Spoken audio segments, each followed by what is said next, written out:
ఈ వారం నుంచి మా గిరిజన ప్రాంతాల్లో సీతాఫలం మొదటి కాపు మొదలైంది. Hi hello welcome back to our channel tribal blogs. ప్రస్తుతం మొదట్లో కొద్దిగా మాత్రమే సీతాఫలం దొరుకుతుంది. రాబోయే రోజుల్లో కాపు మరింత పెరిగి సీతాఫలం పండ్లను ఎక్కువగా అందుబాటులోకి వచ్చే అవకాశం ఉంది. చూడటానికి ఆకుపచ్చలా పొడిచుల్లా కనిపించే ఈ సీతాఫలం పండిన తర్వాత లోపల తెల్లటి తీయటి గుజ్జుతో ఎంతో రుచిగా ఉంటుంది. మా కొండ ప్రాంతాల్లో సహజంగా పెరిగే ఈ పండ్లను ప్రత్యేకమైన రుచి ఉంటుంది. పెద్దగా రసాయనాలు లేకుండా సహజంగా పెరిగే ఈ సీతాఫలము అయితే మరింత ప్రత్యేకం.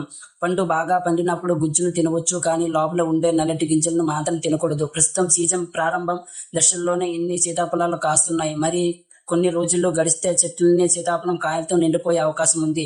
మా ప్రాంతంలో సీతాఫలం సీజన్ ఎలా ఉందో మీకు రోజు చూపిస్తాము. సీతాఫలం పోషక సీతాఫలంలో కార్బోహైడ్రేట్లు, సహజ చక్కెరలు, ఫైబర్, విటమిన్ సి, పొటాషియం వంటి పోషకాలు ఉంటాయి. పండుగ పరిమిత మోతాదులు తీసుకోవచ్చు. ప్రత్యేకతలు: సీతాఫలం పండుల్లో ప్రత్యేకమైన రుచి కలిగిన పండు. ముఖ్యంగా గ్రామీణ ప్రాంతాల్లో చెట్ల నుంచి నేరుగా తెచ్చిన పండుకు మంచి ఆదరణ ఉంటుంది.